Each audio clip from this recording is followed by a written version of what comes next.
네, 안녕하세요. 골드피그입니다. 오늘 소개할 책은 한 시간에 한 권 퀀텀 독서법인데요. 네, 하루에 30분 3주면 된다. 네, 국립도서관에 1,000만 권의 책이 있는데 당신은 언제까지 책을 한 자씩 읽을 것인가? 김병완 지음, 청림출판사에서 나왔습니다.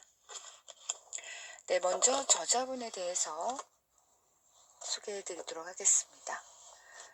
저자 김병완, 네, 한국 퀀텀 리딩센터 김병완 칼리지 대표님이시고요. 네, 삼성전자에서 10년 이상 연구원으로 직장 생활을 하던 어느 날 직장인의 삶이 지는 낙엽 같다는 깨달음에 안정된 직장을 포기하고요. 3년 동안 도서관에 거의 칩거하다시피 하면서 책을 읽었다고 합니다. 당시 그가 읽은 책은 무려 1만 권에 달했고요. 어느 날 깨달은 글쓰기의 즐거움 덕분에 그는 3년에 10,000권 독서, 그리고 3년에 60권 출간을 하면서 신들린 작가라는 호칭까지 얻게 되었다고 합니다. 네, 대표적인 저서로 48분 기적의 독서법, 나는 도서관에서 기적을 만났다. 김병완의 초의식 독서법, 김병완의 책 쓰기 혁명, 그리고 김병완의 인생혁명, 책 쓰기 학교 인생을 바꾸다 등이 있다고 합니다. 또한 MBC 라디오 DJ쇼, SBS 라디오 세상을 바꾸는 생각, 그리고 EBS 라디오에서 라디오 고전 읽기, 김병완의 고전 불패, 한국경제TV의 와우 스타북스, TV조선의 투데이 인터뷰, 시사 토크 판에 등에 출연을 했습니다. 그리고 문화체육관광부에서 주최하는 미래도서관 포럼에 참석하여 도서관의 미래정책의 방향을 제시하기도 했고요. 현재 그는 작가가 되고 싶은 사람들의 꿈을 이루어주는 저자되기 프로젝트와 평범한 독서가들을 독서 천재로 도약시키는 독서 스킬 향상 프로그램, 독서혁명 프로젝트를 운영하며 책 읽는 대한민국을 이끄는 데 일조하고 있다라고 나와 있습니다. 제가 읽어드리고 싶은 일부분을 읽어드리도록 하겠습니다.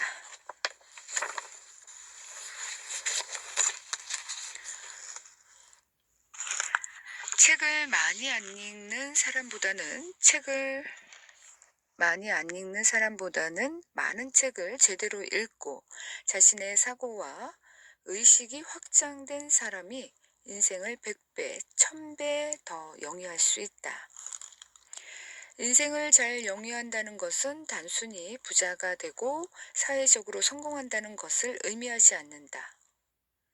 무엇이 되기보다는 어떻게 살 것인가에 대해 고민하고 지금보다 좀 더 나은 삶을 살아갈 수 있게 된다는 말이다. 무엇보다 1,000권의 책도 읽어보지 않은 사람들이 내다보는 세상과 또 10,000권, 10,000권의 책을 독파한 사람이 내다보는 세상은 분명히 다르다. 이것은 등산에 비유하는 것이 가장 명쾌할 것 같다. 중간 높이 정도의 산에 올라가서 세상을 보는 것과 또 가장 높은 산에 올라가서 세상을 보는 것은 분명 다르다. 독서를 제대로 한다는 것은 책에 담겨 있는 지식과 정보를 자신의 것으로 삼는 것을 의미하지 않는다. 이런 독서를 하면 절대의식이나 사고력이 향상되지 못하고 세상을 다르게 내다볼 수 없다. 지식과 정보를 넘어서 새로운 사고의 세계로 나아갈 수 있어야 한다. 그것이 바로 독서의 힘이다. 책 한 권을 읽는데 10시간이 걸린다고 가정해보자.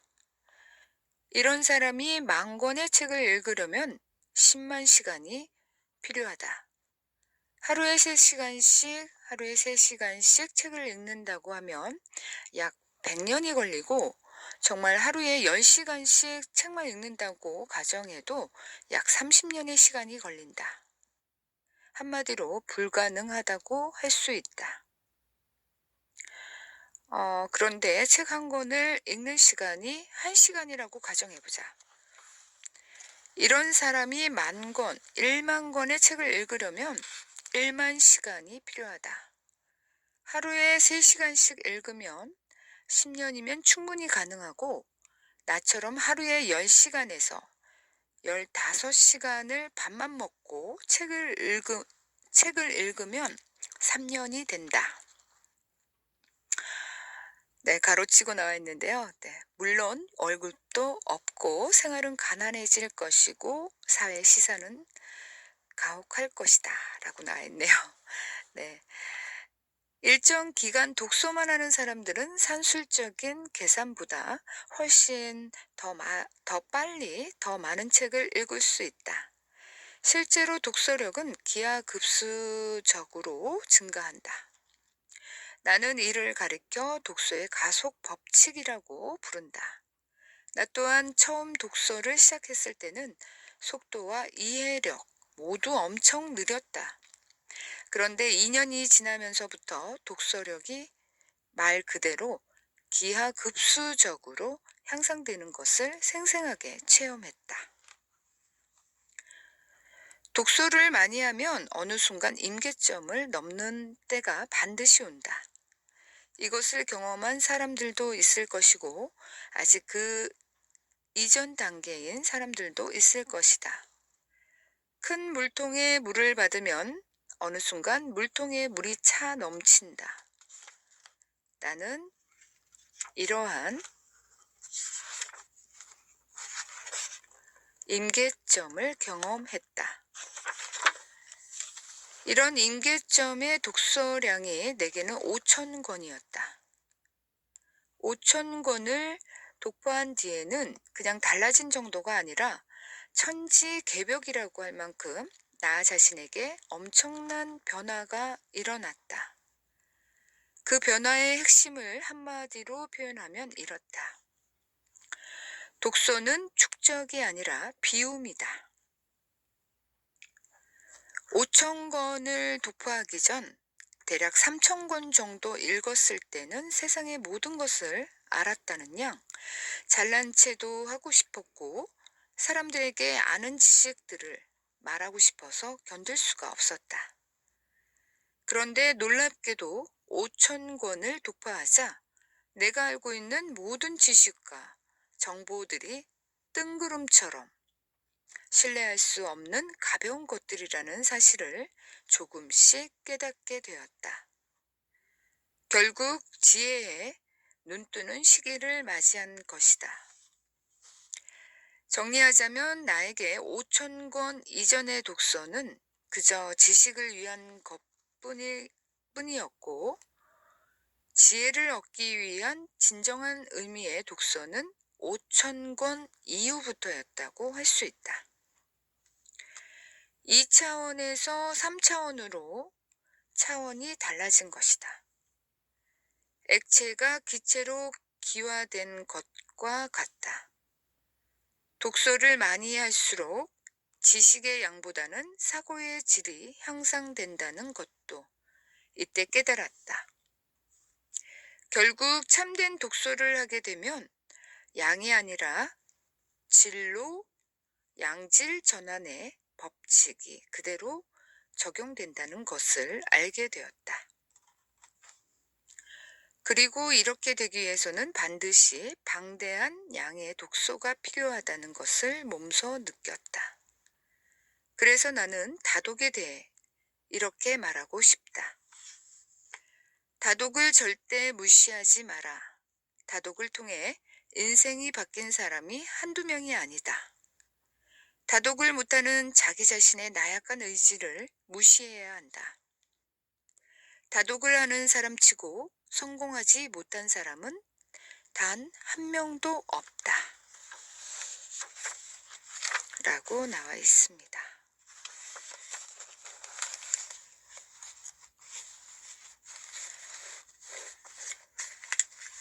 다음은 독서는 두 가지 활동의 결합이다. 바로 눈의 지각 행위와 뇌의 생각 행위다. 그런데 이 두 가지 중에 더 중요한 부분은 뇌의 생각 행위다. 읽은 책의 내용을 추론하고 복합하고 결합하고 나누고 창조하고 사고하는 과정이다. 따라서 독서의 속도와 이해 향상의 가장 큰 걸림돌은 눈의 속도가 아니라 뇌의 속도다. 눈 훈련을 통해 아무리 빨리 글을 지각할 수 있게 되어도 뇌에서 그 속도에 맞추어 생각하고 이해하고 추론하고 예측하고 결합하여 사고하지 못한다면 독서를 했다고 할 수 없다. 독서의 본질은 글자 인식에 있는 것이 아니라 뇌의 사고작용에 있다. 그래서 독서는 이해가 아니라 사고인 것이다. 따지고 보면 우리는 보이는 것을 읽는 것이 아니라 뇌로 충분히 사고할 수 있는 것들을 읽고 있을 뿐이다. 그런 점에서 뇌의 사고력이 독서의 본질이며 가장 큰 기능이다. 뇌의 사고력이 못 받쳐주는 사람들의 가장 큰 특징은 바로 안구 회귀 현상이다. 독서력이 낮은 사람들은 대부분 읽었던 부분을 또다시 되돌아가서 읽고 또 읽는 행위를 자신도 모르게 수도 없이 반복한다. 다시 말해 독서 초보일수록 안구 회귀 현상이 자주 일어난다.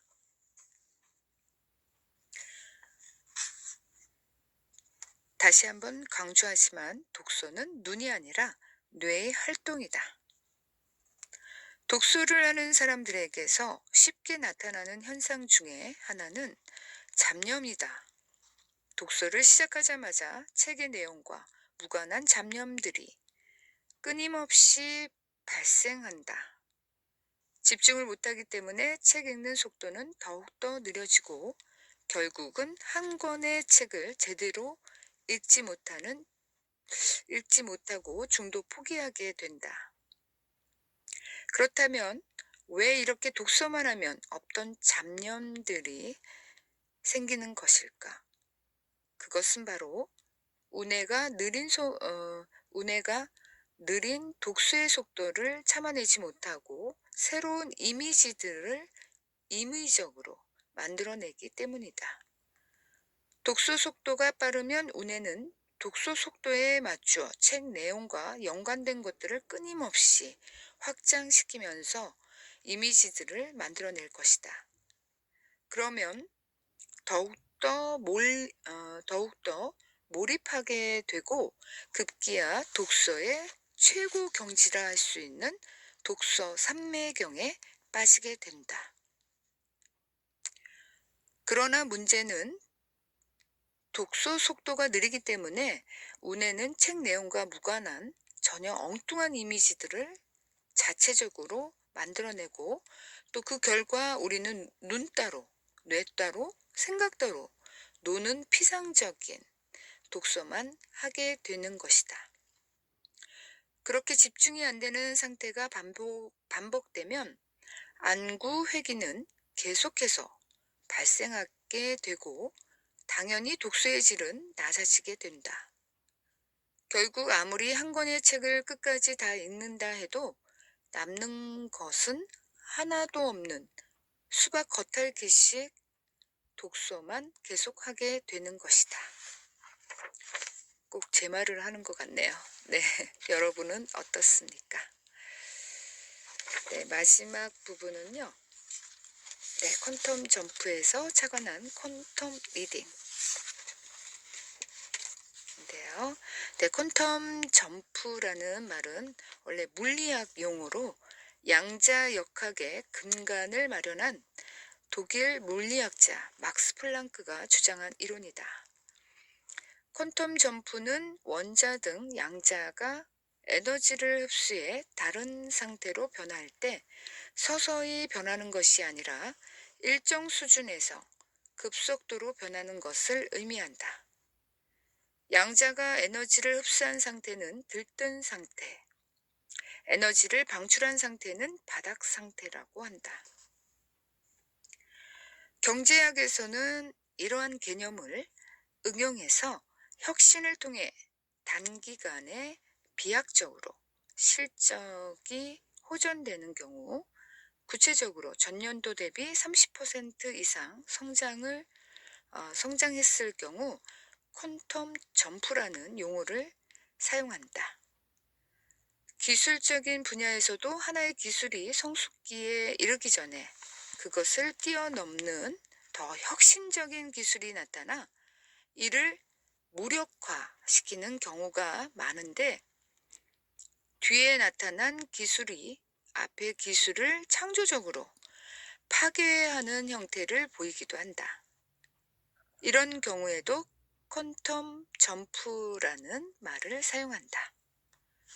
한마디로 천천히 순차적으로 발전하는 것이 아니라 비약적인 발전을 할 때 퀀텀 점프라고 말한다. 우리가 가장 쉽게 이해할 수 있는 퀀텀 점프는 흑백 TV 시대에서 컬러 TV 시대로의 전환이다. 퀀텀 점프 이론에서 독서법을 착안한 것은 나의 경험 때문이다. 나는 3년간